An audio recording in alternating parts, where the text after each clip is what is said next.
Hello, it's the Backyard Farmer. I'll give you a progress check of how things are going. So far, this heat is really killing stuff, but thank goodness we had rain yesterday, so that was like perfect. I prefer that over chlorinated water any day. But my stuff is still trying to grow, so let's do a tour. So I have my peppers. I forgot what type of peppers these are, but they're going to turn purple just like these um, once they're ripe and ready to go. So I'll be happy about those. These are a different type of pepper.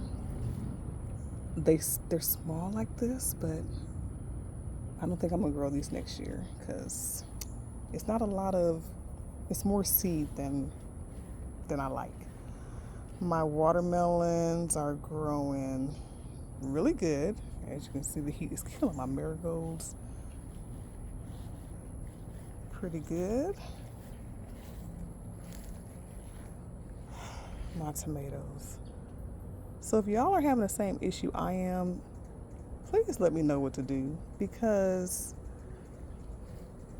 they produced probably a month and a half, 2 months ago, and they're still growing. They're still putting out flowers, but then the flowers, I believe they're not being pollinated, so that's why I'm not getting more tomatoes. But it's not like they're not growing. They're definitely growing. So I don't know.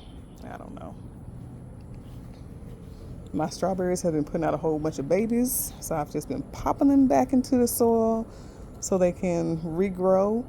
And I even saw yesterday, oh, it's gone. There was a flower over here yesterday. There it is. And I was like, what? It's too late. These are June bearing strawberries. So, hey, just like life, you got to try it out and see. So, we'll see what's going to happen there. But I am excited because my corn has been doing very well. They sprouted up over the last 2 weeks. And then, of course, I'm super happy to see. Ta-da! So, once that. Look at the little lizard down there. I'm so happy to see though. Is once this grows enough, it's going to grow tall enough to where I forgot what they're called, but this is where the pollen is located at for the corn. And it should start growing some little corn underneath. But once this comes out and it's like fanned out, then I'm going to take it and like dust it on each of the corn that it produces because without this and the pollen touching the corn, it will not develop like it should. So I'm gonna test that out this year. So as I said, I was getting the garden bed ready for fall crops. And we'll go down there in a minute, but I just wanted to show you just how big they have gotten. Huge, huge, huge. And as you can see, these are stars and moon watermelon. And it's beautiful because it looks like the sky and then the stars. And then I just noticed that, I don't know if you can see it, I got another one. I got another one. And I got another one. And then there's the other big one. Beautiful. And then I picked up these two babies this week. Well, it was one when the Tractor Supply, and they have their stuff 75% off. But it's because it's been so hot that a lot of the stuff has been dying, and I needed one of these anyway for my other rabbit eye blueberry because I did the research and it said if you have multiple of the family, the same kind, you can, make it produce more. So we're gonna try that out. It's my blackberry bush is growing really good still. My blueberry bush, which I love to call blueberry tree because it's shaped like a tree, has been just like growing more leaves. And then what else? Nothing going on here. I already started planting my carrots. My green onions are still doing very well. And I think over here I'm gonna have beets and broccoli, and then we're gonna do cabbage and kale and collards. But this excited me. Now look at that. Look at that. This is, I think it's my chocolate. I think it's my chocolate. No. Look at the color, Tanya. Purple. This is my purple peppers. Now they're purple, but then when you cook them, they turn green. So, but I'm pretty excited because this is, there's another baby. This is the biggest I've seen them grow. And like I said, they're in complete shade.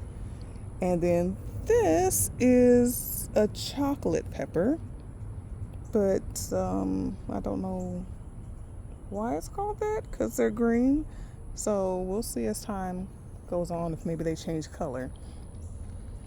My Alabama black eyed pea has been doing wonderful. It had a really bad, I don't know if I could show you one of the leaves. It had a case of blight where a lot of the leaves started getting like these brown spots on them, and they were like dying. It was like really bad.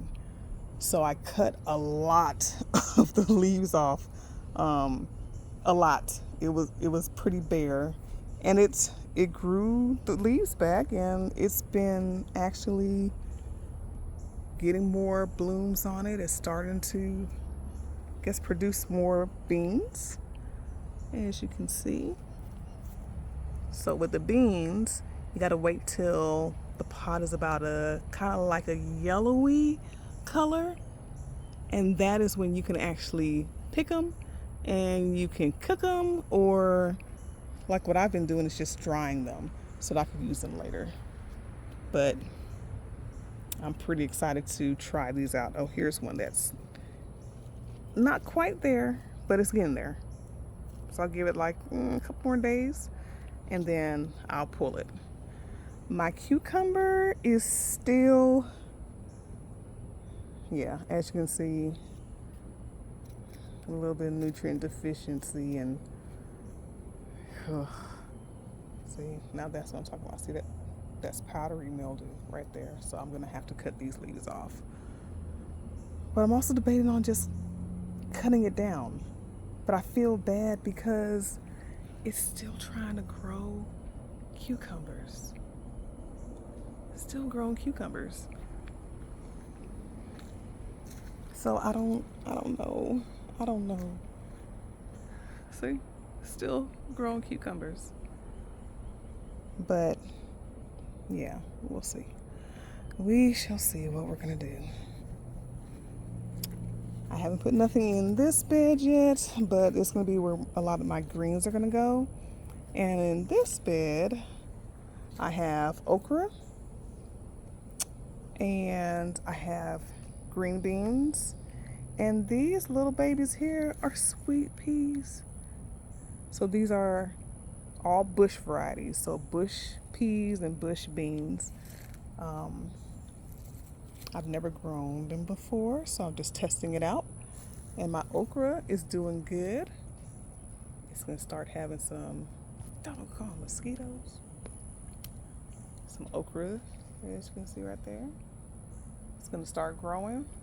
And like I said, I'm pretty surprised that they're doing pretty good down here, considering okra loves sunshine.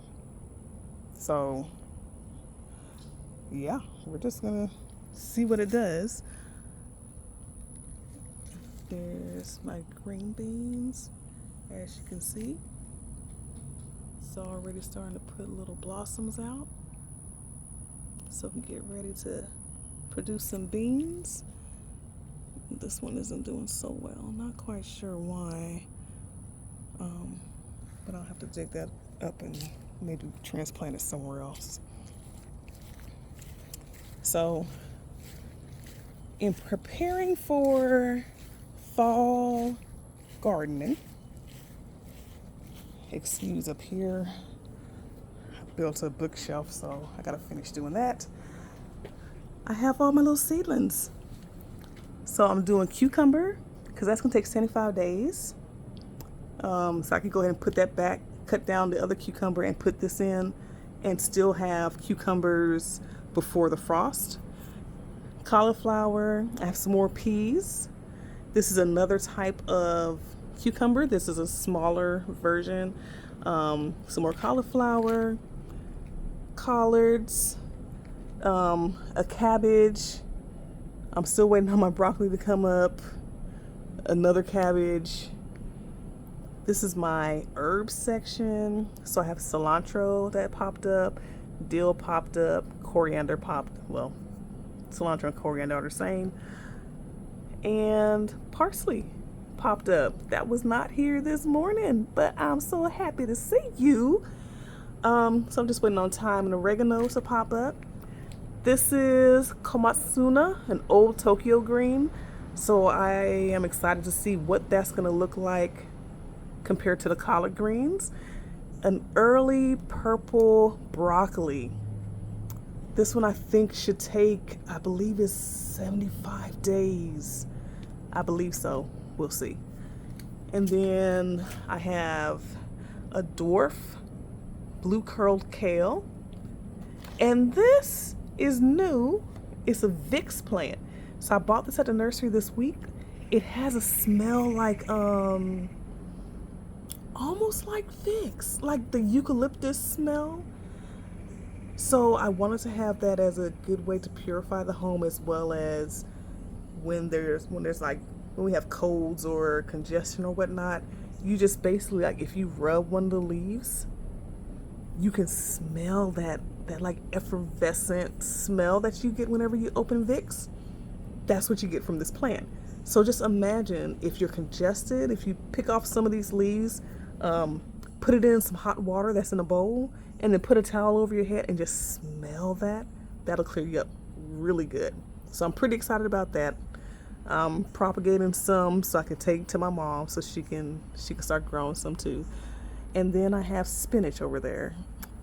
But yeah, this is my plan for my fall garden. Like, I've never grown plants in the fall. I just always thought you just grew when it was hot.